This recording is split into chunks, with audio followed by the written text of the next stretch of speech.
ഇനി അവിടെ ഉയർത്തപ്പെട്ട മുദ്രാവാക്യങ്ങൾ ഏത് തരത്തിൽപ്പെട്ടതാണ്? ഇവരുടെ പ്രത്യേക പദവി പുനഃസ്ഥാപിക്കണം. ഇതിന് നീറ്റ് പരീക്ഷയുമായിട്ട് എന്ത് ബന്ധമാണത്?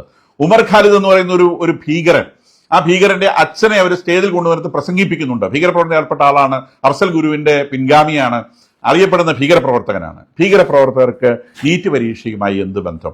നേരെ മറിച്ച് ഈ നീറ്റ് പരീക്ഷയുമായി ബന്ധപ്പെട്ട കുട്ടികളുടെ പാരന്റ്സ് അവിടെ സമരത്തിലുണ്ട്, ആത്മഹത്യ ചെയ്ത കുട്ടികളുടെ പാരന്റ്സ് അവിടെ ഉണ്ട് എന്ന് ഇവർ പറയുന്നു. പക്ഷെ അങ്ങനെയുള്ള ഒരു കുട്ടിയുടെയും പാരന്റിന് ഒരു സ്റ്റേജ് കൊടുത്തിട്ടില്ല. സ്റ്റേജിൽ കയറി പ്രസംഗിച്ച ആളുകൾ ഈ ഉമർ ഖാലിദിന്റെ ഉപ്പയെ പോലത്തെ ആളുകളാണ്. ദൈവങ്ങളെ ചൊല്ലി സീതയുടെ ഭർത്താവിനെ അപമാനിക്കുന്ന വർത്തമാനങ്ങൾ ഉണ്ടാവുന്നു. വേറെ ചില ദൈവങ്ങൾ നരേന്ദ്രമോദി ചവിട്ടി പുറത്താക്കി അവിടെ കസേരയിൽ ഇരിക്കുമെന്ന് പറഞ്ഞ് പാട്ട് പാടുന്നു. ഇതൊക്കെ നീറ്റ് എക്സാമിനേഷനുമായിട്ട് എന്ത് ബന്ധമാണെന്നുള്ളത്? ഭാരതത്തെ കഷ്ണം കഷ്ണമാക്കണമെന്ന് പറഞ്ഞുകൊണ്ട് മുദ്രാവാക്യം വിളിക്കുന്നു. ഇവിടെ നിന്ന് ഒരുത്തൻ ഡൽഹിയിലേക്ക് എല്ലാവരും പോകും, നമുക്കവിടെ ചരിത്രത്തിന്റെ ഭാഗമാകാം. നേപ്പാളിൽ ഭരണം മറിച്ചിട്ടതുപോലെ, ബംഗ്ലാദേശിൽ ഭരണം മറിച്ചിട്ടതുപോലെ നമുക്ക് അവിടെ പോയിട്ട് ചെയ്യാം. ഒന്നാം തരം കലാപ ആഹ്വാനമാണ്. എന്തിന്? മുനമ്പത്ത് 3 വർഷമായി സമരത്തിൽ കിടക്കുന്ന സ്വന്തം ജനത്തെ തിരിഞ്ഞു നോക്കാത്തവര് റിലീജിയസ് ഡ്രസ്സും ഇട്ടുകൊണ്ട് ഡൽഹിയിൽ സമരം ചെയ്യാൻ പോയിരിക്കുന്നു.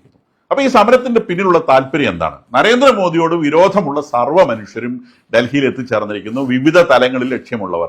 അതിന്റെ കൂട്ടത്തിൽ തീവ്രവാദികളും നുഴഞ്ഞു കയറിയിരിക്കുന്നു എന്നാണ് നമുക്ക് മനസ്സിലാവുന്നത്. നീറ്റ് എഴുതിയ എത്ര കുട്ടികൾ അവിടെ ഉണ്ടാവാൻ സാധ്യതയുണ്ട്?